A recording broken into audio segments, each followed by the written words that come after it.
Assalamualaikum warahmatullahi wabarakatuh.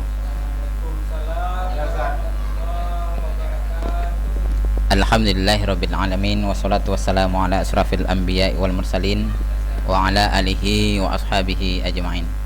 Asyhadu an la ilaha illallah wahdahu la syarikalah wa asyhadu anna Muhammadan abduhu wa rasuluhu sallallahu alaihi wasallam la nabiyya ba'da amma ba'du.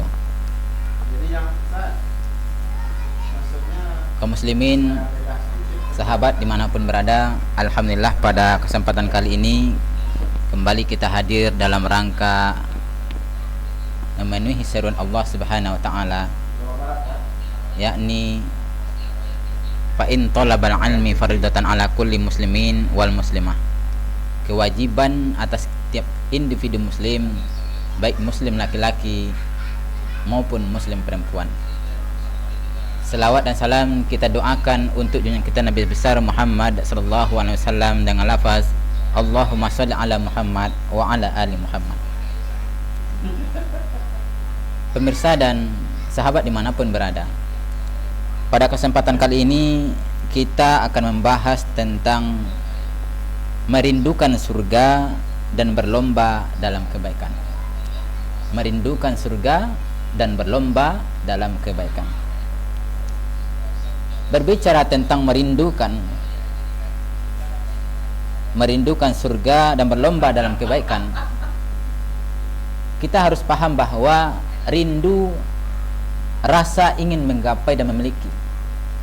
Jadi berbicara tentang rindu, sebuah rasa ingin menggapai dan ingin memiliki.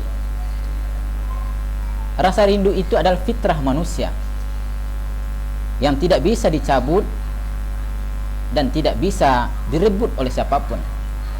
Namun ia hanya bisa dialihkan kepada sesuatu yang lain, baik dialihkan kepada sesuatu yang benar, hak, maupun dialihkan kepada yang batil.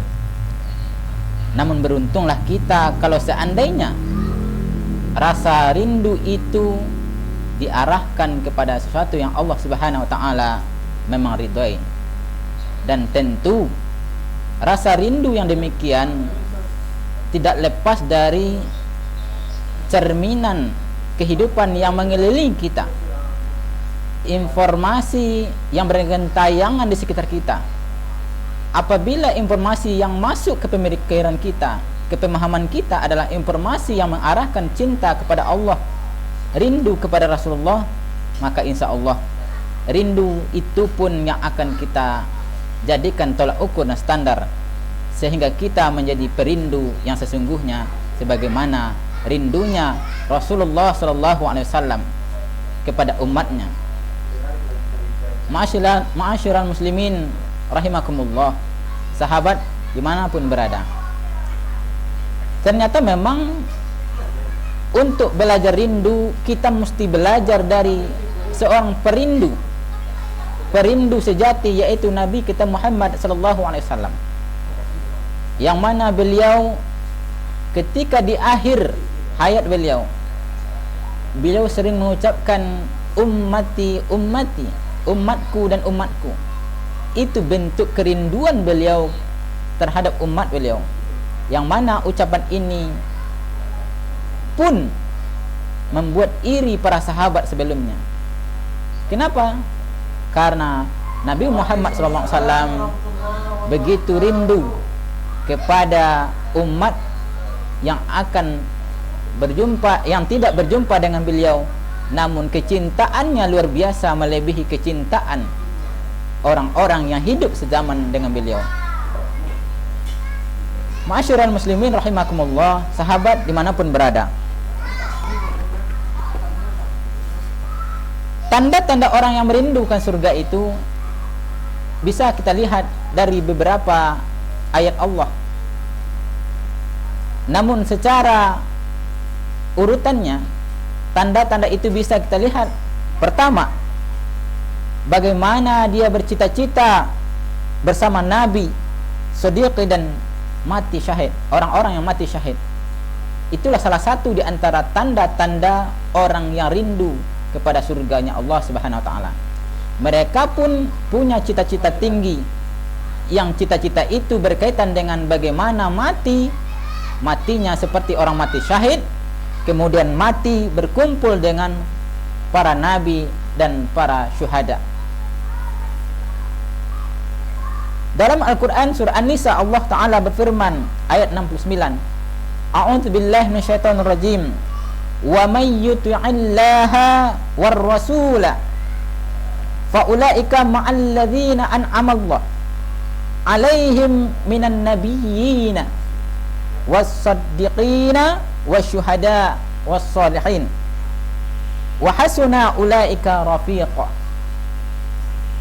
Dan barang siapa yang mentaati Allah dan Rasulnya, mereka itu akan bersama-sama dengan orang yang dianugerahi nikmat oleh Allah Subhanahu wa taala, yaitu nabi-nabi, para siddiqin, dan orang-orang yang mati syahid, orang yang mati dalam membela agama Allah, dan orang-orang soleh. Dan mereka itulah teman yang sebaik-baiknya.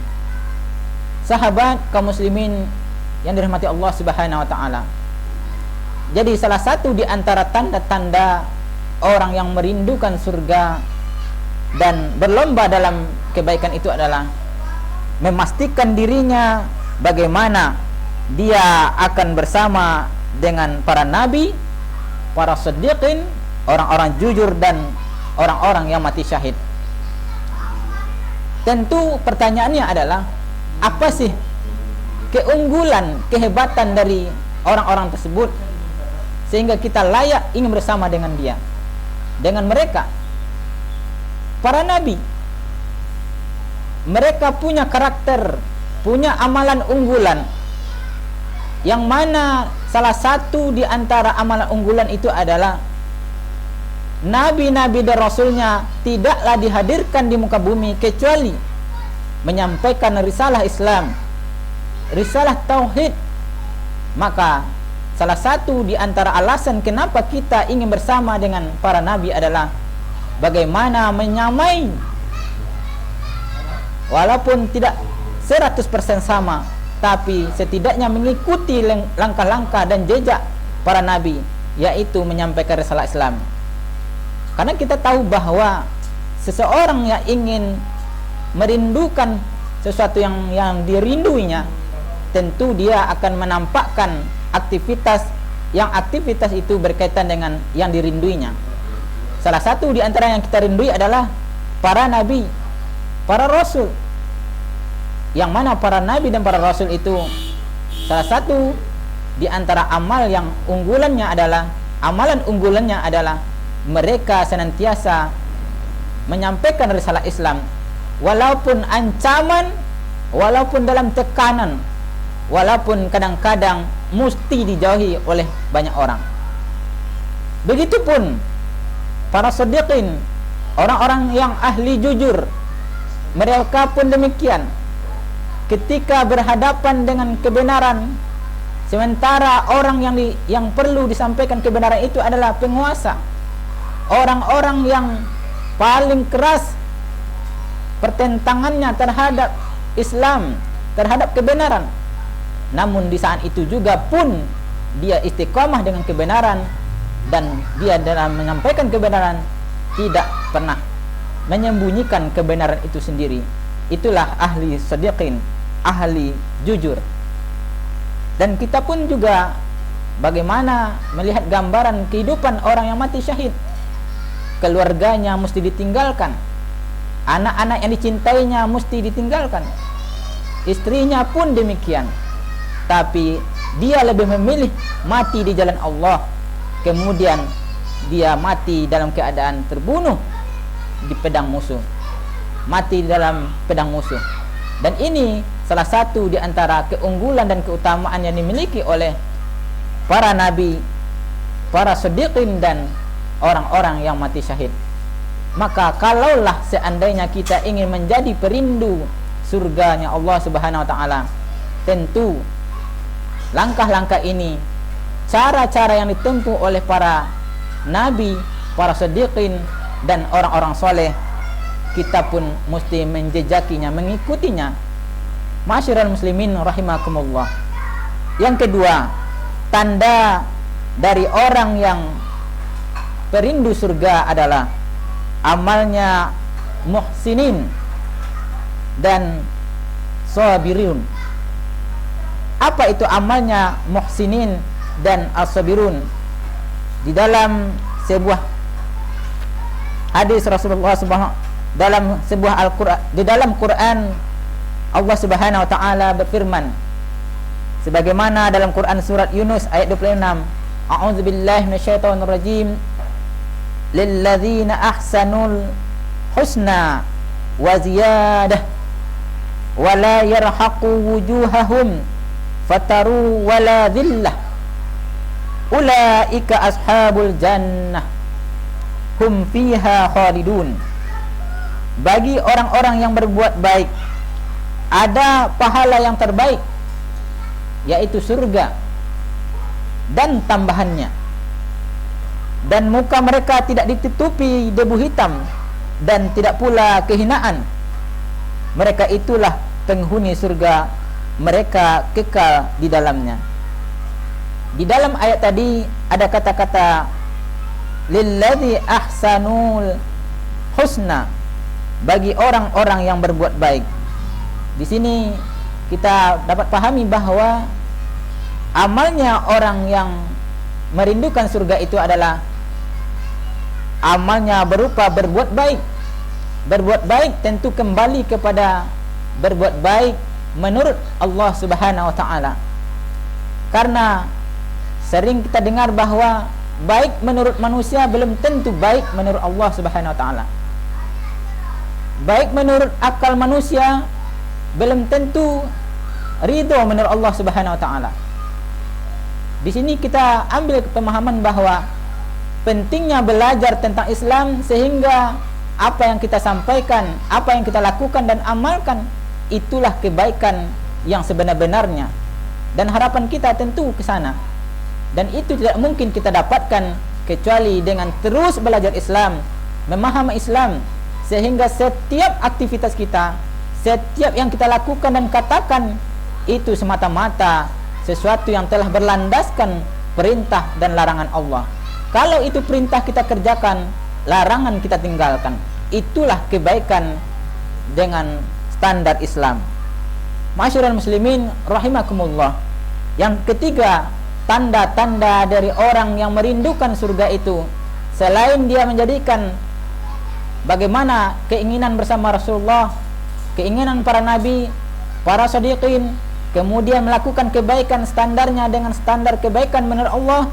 Yang ketiga adalah bagaimana menjadikan aktivitasnya, salah satu aktivitasnya punya amalan unggulan, amalan yang terbaik, amalan yang banyak orang tidak melakukan tapi dia melakukan. Ketika kita melihat misalnya ada saudara kita yang sholat soleh, kata orang, betul, tapi kemudian kita tentu bertanya, apakah seorang muslim semuanya sholat? Tentu sholat. Berarti ini bukanlah amalan unggulan. Seorang muslim rajin puasa, terutama puasa Ramadan, berarti ini adalah amalan perintah Allah Subhanahu wa taala. Semua muslim melaksanakan puasa, berarti ini bukan amalan unggulan. Tapi ada di antara amalan-amalan yang kemudian banyak orang tidak sanggup melakukannya. Apa contohnya? Sebagaimana di antaranya Khalifah Utsman bin Affan dengan jumlah harta yang tidak terhitung jumlahnya, banyaknya, dan pengorbanannya. Bahkan tercatat dalam sejarah sampai hari ini masih ada peninggalan-peninggalan dari harta yang dikorbankannya, yaitu berupa sumur Utsman, yang itu merupakan amalan unggulannya, sehingga dikenal dalam sejarah, tercatat dalam sejarah, Utsman bin Affan adalah orang dermawan. Itu amalan unggulannya. Belum lagi sebagai khalifah, dia memimpin beberapa tahun yang kemudian di bawah kepemimpinan yang berhasil menaklukkan beberapa wilayah, yang akhirnya wilayah tersebut menjadikan Islam dan orang-orang menjadi muslim. Itu merupakan amalan unggulan bagi seorang pemimpin. Begitupun kepada Rasulullah SAW. Jangankan dari amal jariahnya, ketaatan pribadinya saja kita tidak bisa menandingi sebagai umatnya, apalagi dengan amalan-amalan jariahnya. Dari seorang beliau kenal Islam yang hari ini sudah miliaran. Subhanallah, luar biasanya kekasih Allah Subhanahu wa taala ini yang memiliki amalan-amalan unggulan yang tidak bisa sampai kapanpun kita tanding. Mudah-mudahan apa-apa yang saya sampaikan ini banyak sedikitnya. Kalau ada salah mohon maaf sebesar-besarnya. Saya mohon maaf sekali lagi, dan demikianlah yang saya sampaikan. Assalamualaikum warahmatullahi wabarakatuh. Waalaikumsalam.